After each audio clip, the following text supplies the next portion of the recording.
कोई बात हो किसी के मन में।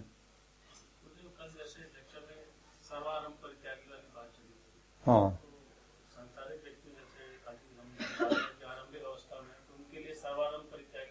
सबके लिए गीता में सारी बात सबके लिए है, उसके अर्थ समझने हैं। हाँ। देखो, गीता जितना मुझे भगवान की कृपा से पता चला, गीता एक ऐसा ज्ञान है, विज्ञान है, भगवान का प्रसाद है कि ये मानव मात्र के लिए है, सबके लिए, गृहस्थी हो, सन्यासी हो, काम करने वाला हो, सब कुछ है। लेकिन एक बात होती है, जैसा मैंने कल परसों भी बताई थी, वैसे तो अनेक शास्त्रों का ऐसा ही विधान है, गीता का तो विशेष रूप से है। क्या कि तुम उन्हीं श्लोकों को पढ़ोगे, अर्थ समझोगे, अगर मार्ग पर चल रहे हो तो 4 महीने बाद उन्हीं श्लोकों को दोबारा पढ़ोगे, कुछ नया अर्थ खुलेगा उन्हीं का, वैसे ही, और बात समझ में आएगी। कारण क्या है? ये भगवान की वाणी है, अनंत की।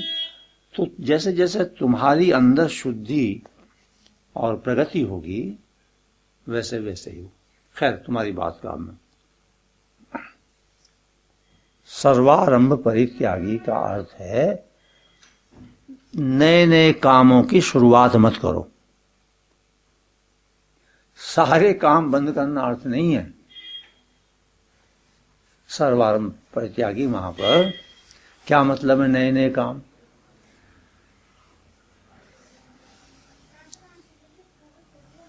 जैसा अब तक काफी लोगों को मालूम है, हो गया होगा,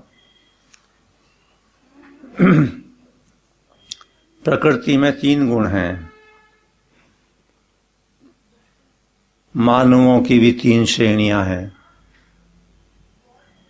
समझने के लिए, तामसिक, राजसिक, सात्विक। जब तक जीवन में राजसिकता की प्रधानता रहती है, तब तक नए नए काम, नए नए काम, नए नए, इसमें कम फायदा और इसमें ज्यादा होगा, उसमें और ज्यादा होगा, उसमें और ज्यादा। ये प्रवृत्ति रहती है राजसिकता की प्रधानता में। अच्छा, सात्विकता की प्रधानता जब जीवन में शुरू हो जाएगी, किसी भी जन्म में या उसी जन्म में, तो नए नए के बजाय जो कर रहे हो, और उसमें अगर तुम्हारी आजीविका चल रही है, तुम्हारे बच्चे पढ़ रहे हैं, सब बात ठीक है, तो तुम उसको ही चलाओगे, नए नए में नहीं उलझोगे। नए नए में इसलिए नहीं उलझोगे कि जब तक नए नए में उलझोगे, तब तक जीवन में सुलझोगे कब? ये जो उलझन अंदर की है जन्म जन्मांतरों की, इसको सुलझाने के लिए भी तो समय शक्ति चाहिए। वो समय शक्ति, एक फैक्ट्री, दूसरी, तीसरी, चौथी है, तो भाई फैक्ट्री लेकर के मरोगे, साथ में फैक्ट्री जाएंगी चित्त में है। और भगवान ये कहते हैं कि तुम मौत से पार हो जाओ यहीं। वो तो यहां तक कहते मरने की बात, मरे क्यों? मरे तो ये शरीर मरेगा, तुम अमर हो स्वरूप स्वयं, उसका अनुभव हो जाए। अच्छा, तो उसका अनुभव होने के लिए नए नए काम, नई नई कामनाएं, राजसिक व्यक्ति में ही होता है। और एक समय आता है मनुष्य का, जीव का, कि नए नए कामों में उलझ उलझ करके सैचुरेशन पॉइंट उसका, परेशानी का, तंग आ जाता है, और फिर कहता है प्रभु मुझे बचाओ, शांति दो। तो भाई शांति के लिए पहले ये मूर्खता तो छोड़। अरे रोटी मिल रही है, वो तो मिल रही है, तो रोटी से ज्यादा तो कुछ है नहीं है? तब भी यही मिलेगी, सिर्फ ये दिमाग की कामनाएं हैं जो उलझाए हुए हैं। एक बात और कि तरक्की फिर कैसे होगी? अरे तरक्की किसे कहते हो यही तो भूल गए, यही तो पता नहीं रहा। तरक्की भौतिक तरक्की को मानते हैं। पहले एक मकान था, अब 2 हो गए, अब 5 हो गए, अब होटल बना लिया, आदि आदि। अरे ये तो मकान का होटल की तरक्की है, हैं? अरे मूर्ख आदमी, जब तैने 40 मंजिल का मकान बनाया तो मकान की तरक्की तेरी तरक्की इसमें कहां हो गई? है? अच्छा खैर, तो समय शक्ति उस मूर्खता से बचा करके स्वयं को जानने की तरफ लगानी होगी और नए नए काम करने में। एक बात और, ये गारंटी किसके पास है कि जो अगला नया काम शुरू करने जा रहा है उसमें ये पुराना भी धंधा खत्म हो जाएगा और नए में फायदा ही होगा? किसके पास गारंटी है इसकी? हाँ, वो जो कहावत कहते हैं ना अपने यहां हिंदी में, चौबे जी गए थे 26 जी बनने, दूबे जी रह गए। हाँ, दूबे जी भी क्या, कोई और शब्द तो दिमाग में आ नहीं रहा, पर दूबे त्रिवेदी ये सब जिनके वेद पढ़ते थे, जो द्वेदी वे कराते थे, द्वेदी का दूबे बन गया, जो 2 वेदों के। अच्छा, और फिर त्रिवेदी 3 वेद, चतुर्वेदी ऐसे। तो दूबे जी गए थे चतुर्वेदी बनने, 26 रह गए। अरे वेद ही भूल जाएगा भैया, सारे हैं, सब भूल जाएगा। वेद माने ज्ञान, वेद माने परमात्मा, भूल जाएगा सब। तो अच्छा हाँ, अब एक बात और है, लेकिन तेरे प्रारब्ध के विधान में अगर ऐसी व्यवस्था है कि तुझे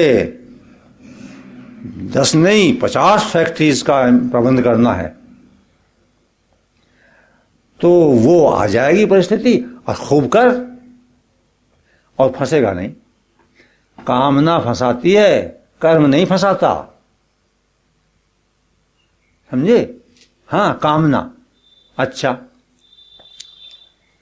तेरी परिस्थिति में, क्योंकि आत्मज्ञान या भगवत प्राप्ति किसी बाह्य परिस्थिति पर निर्भर नहीं है, किसी भी परिस्थिति पर निर्भर नहीं है।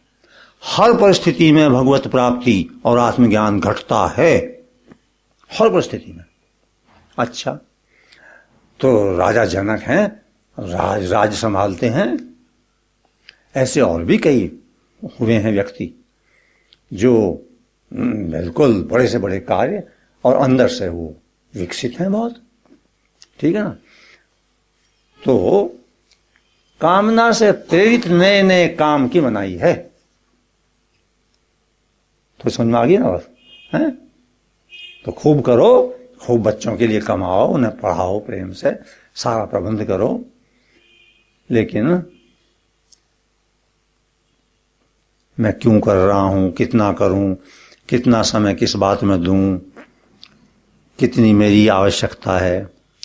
आवश्यकता और कामना, इन 2 का अंतर जो नहीं समझेगा उसका विकास इस मार्ग पर नहीं होगा। आवश्यकता तो वो है जो है आवश्यकता, और आवश्यकता सीमित होती है हमेशा सबकी, और कामना का कोई अंत नहीं है, कोई अंत नहीं आएगा। कामना से बचना है। और एक और बात है, आवश्यकता की पूर्ति अवश्यंभावी है, अवश्य होगी, क्योंकि जिसने पैदा किया है उसने व्यवस्था करी है हमारी सबकी।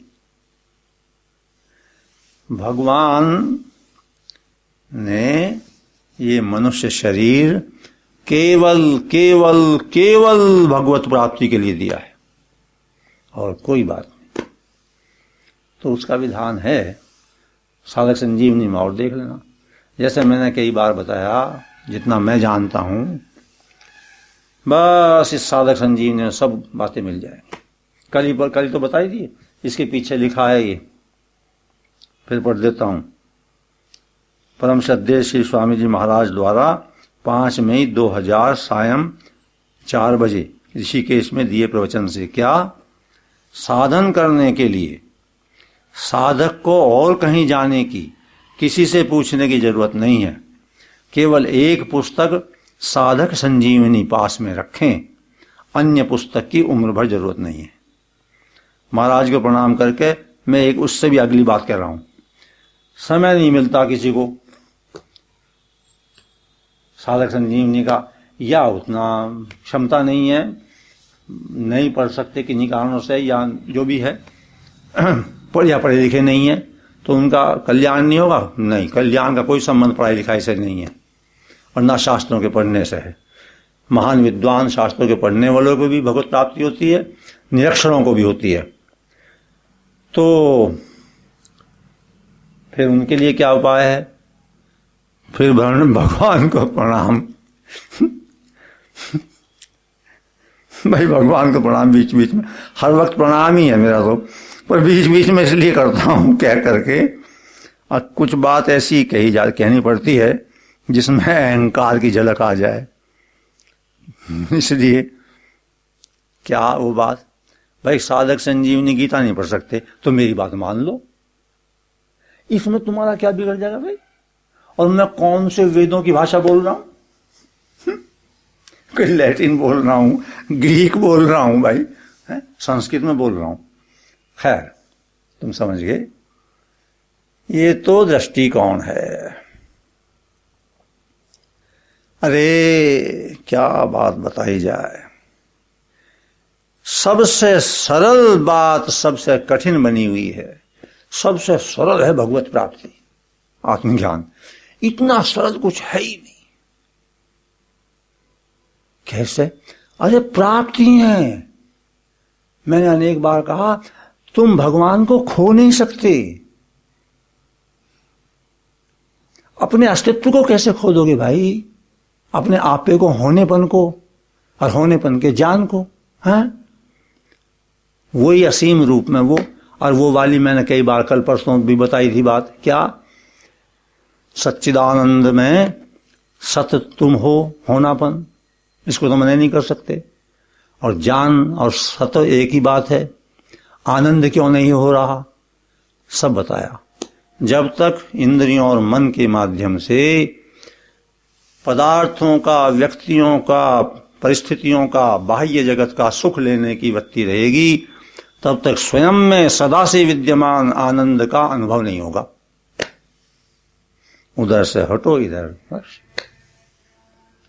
है। चलो, थोड़ी बात जो भी भगवान ने कहलाई। तो सर्वारंभ परित्यागी, तुम्हारे पास तो है ना ये गीता, इसमें देख लेना और महाराज का अर्थ।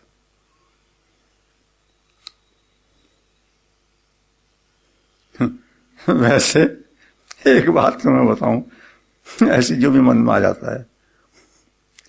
मैंने जीवन में बहुत नए नए धंधे करे, इतने तो बहुत कम लोग जो यहाँ के साधकों को तो काफी मेरे जीवन का मालूम है ना, जो पढ़ाई लिखाई यहीं करी, यहाँ बड़े हुए। मैं कैसे धंधे, मतलब बिल्कुल जो बाह्य जगत में पोल सपाट दिखते हैं, जिनका कोई संबंध नहीं है, ठीक है ना। अच्छा, मोटे मोटे और भी बहुत जने क्या क्या बात हुई, पर मोटे मोटे रूप से आर्मी ऑफिसर, लॉ का प्रोफेसर, कोई बात नहीं बैठती है आपस में। अच्छा, एडवोकेट रहा 10 साल के लगभग। फिर भगवान को प्रणाम करता हूं बीच में, बिना एक बार भी झूठ बोले। 10 साल के करीब एडवोकेट कोर्ट में रहा। किसी ने मुझसे पूछा जब कभी, ये मैंने बात बताई। अब अपनी बात बतानी पड़ जाती है, क्या करें, कभी कभी आती तो शर्म है, अपना क्या मूर्खता की बात, गुणगान, अब क्या। लेकिन प्रेम के कारण, मार्गदर्शन के कारण, हित भावना से किसी ने मुझसे पूछा कि बिना एक बार भी, तो किसी ने कहीं ऐसी बात आ गई थी, तो उसने पूछा कि फिर आपकी प्रैक्टिस चली कैसे? मैं कहा चली कहाँ है, दुर्गति हुई। कहाँ चली? अरे वर्षों दुर्गति हुई, कहने लगे फिर रोटी, मगर रोटी कहाँ मिल के देती, बड़ी झंझट का काम रहा उसमें को है, ऐसे चलती है। लेकिन दूसरा पहलू भी है क्या, चली नहीं चली, और भी कई जगह ऐसे बात हुए, मगर मैं मरा तो हूं नहीं, जिंदा मौजूद हूं। और अभी तक 80 के करीब है, कोई ज्यादा बीमार हूं सा भी नहीं पड़ा हूं, ठीक ठाक। तो मैं बात बता रहा हूं। खैर, फिर भगवान को प्रणाम, प्रभु अपनी बात कहने के लिए क्षमा करना। अरे जो काम कर रहे हो वही करते रहो, जहां हो वहीं, वैसे ही उसी परिस्थिति में। परिस्थिति बदलने की चेष्टा मत करो, मन स्थिति अंदर की बदल जाएगी, सब बात बन जाएगी। दृष्टि बदली, सृष्टि बदली, बस ये बात।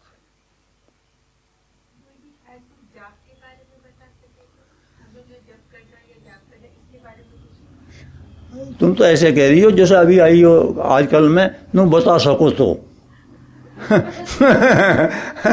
20 साल से तो 20 या 30 साल से तो मेरे पास, तुम बता सको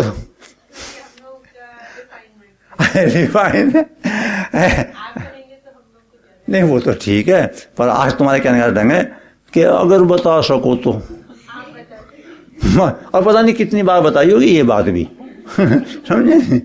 हाँ, अच्छा अच्छा, हाँ, ज्यादा कम क्या, तुम तो शुद्धि हो, तुम्हें समझ में नहीं आ रहा कैसे शुद्ध हो।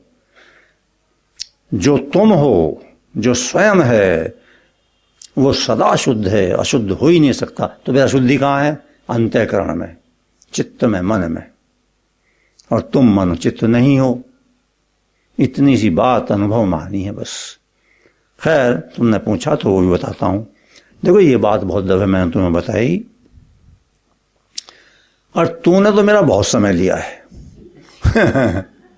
यहां मेरठ में भी घूमते घूमते हैं, वो संजय उस किराए के मकान में रहता था, वहां बाहर के उस पर घूमते। खैर, जप महान शक्ति है भगवान के नाम में। जिस भी मंत्र में, जिस भी नाम में सर्वाधिक तुम्हारी प्रियता हो, उसको जप रूप में ले लो। कोई अंतर नहीं पड़ेगा कौन सा मंत्र क्या, तुम्हारी प्रियता, सब नाम उन्हीं के हैं। मन इधर उधर भागता है, फिर ले आओ, फिर ले आओ, परवाह मत करो। इस बात की चिंता नहीं करो कि मन तो बाजार में चला गया, कोई बात नहीं, फिर ले आओ। इस प्रकार करते करते, संक्षेप में बता रहा हूं, इस प्रकार करते करते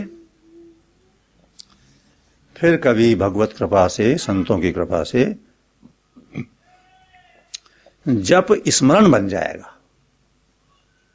अंतर यह है, जप में मैकेनिकल बात होती है, रिपीटिशन। स्मरण में प्रेम आ जाता है। स्मरण जप किया जाता है, स्मरण होता है।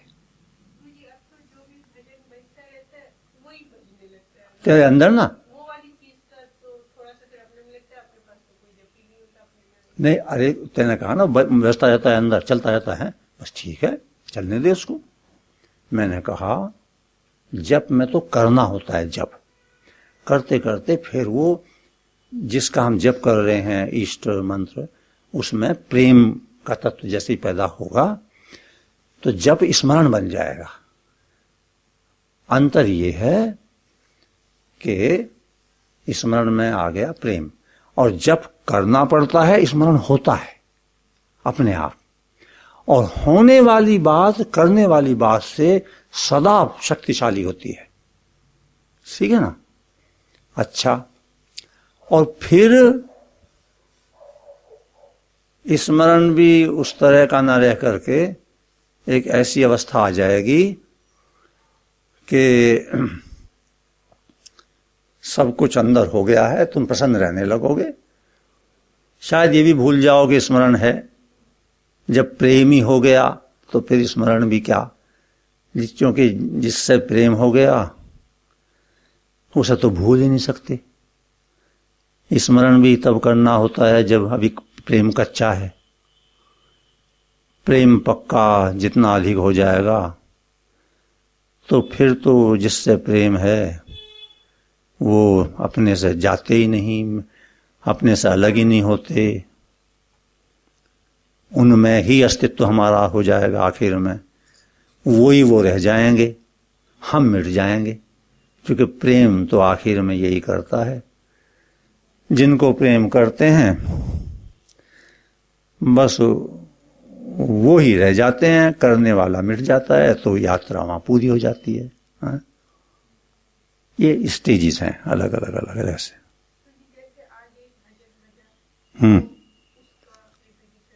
हाँ हाँ हाँ,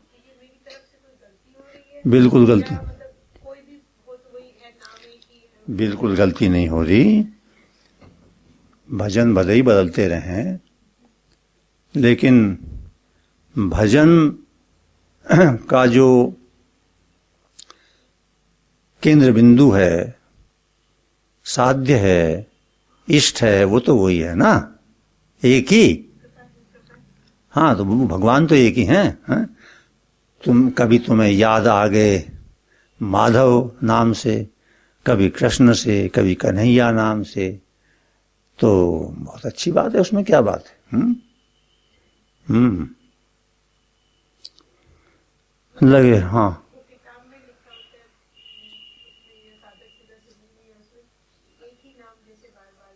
हैं? हाँ, एक स्टेज पर। हाँ, देखो मैं तुम्हें एक बात पहले भी कई बार बताई, आज फिर कहता हूं, जो भी महापुरुषों की पुस्तक में है बात, वो है तो सच, मगर एक दो बात लोग जानते नहीं। एक तो ये, जब किसी सत्संग में या किसी व्यक्ति का उत्तर देते हुए प्रश्न का कोई महापुरुष बोलते हैं, तो उसका मुख्य उत्तर उस व्यक्ति के लिए होता है और उस समय के लिए होता है। अच्छा, काम वो औरों के भी आता है, क्योंकि महापुरुषों की करुणा इतनी होती है, वो ये चाहते हैं ये शब्दों से निकल जाएं, कल्याण हो जाए। बाद में वो लिखे रहते हैं तो जितना कोई उनका अर्थ समझे। एक स्टेज ऐसी है जिस स्टेज में एक ही मंत्र को लेकर चलते रहना आवश्यक है। सवाल ये वो कौन सी है, तो वो जिनको आप मानते हैं भगवान। मैंने तुम्हें बहुत दफे बताया, अरे गुरु एकमात्र एक ही हैं भगवान, सब में, सबके हृदय में विराजमान हैं हर समय। मानव रूप में जिनकी व्यक्ति से गुरु के रूप में श्रद्धा होती है, उनमें भी तो भगवान ही कार्य कर रहे हैं। तो भगवान तुम्हारी आवश्यकता के अनुसार तुम्हें किसी व्यक्ति से, किसी परिस्थिति में, किसी पुस्तक से, कहीं से इशारा कर देंगे। ठीक है, चलो।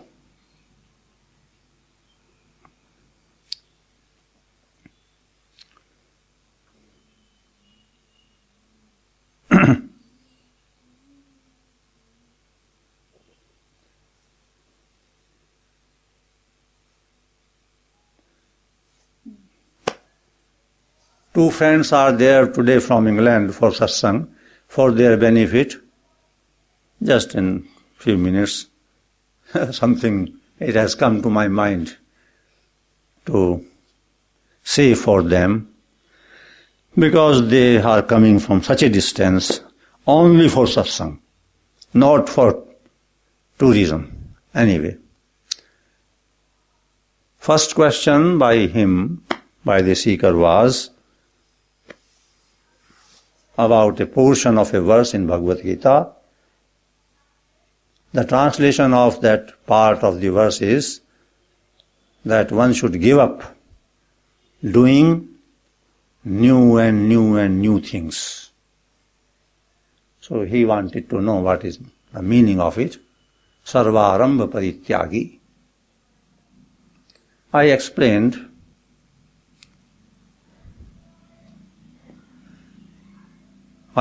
and briefly there are three gunas, tamasic, rajasic, sattvic. We need not say anything about the tamasic people, because in them that stage has not come at which they have the capacity to understand spiritual matters. They have sleep and indolence in their life, lethargy, inactivity, etc. The Rajasic people who are dominated by Rajas have greater desire for activity and achieving worldly success. When the sattvic element predominates life, then one becomes very much inclined towards self-realization, and in that case, one has to give up involvement in new activities, because time and energy are limited. If they go in that direction, one will not find time and energy for spiritual evolution. So the meaning of that verse, I explained to them, is not a denial of working, but a denial of desire-motivated working. Two things are there, necessity and desire. Necessity is necessity, it has got to be fulfilled, but one should not get involved in desire. Difference is there. Then another question by her was about jap, repetition of Lord's name, etc. So, for the friends from England, this much only today. Acha bhai.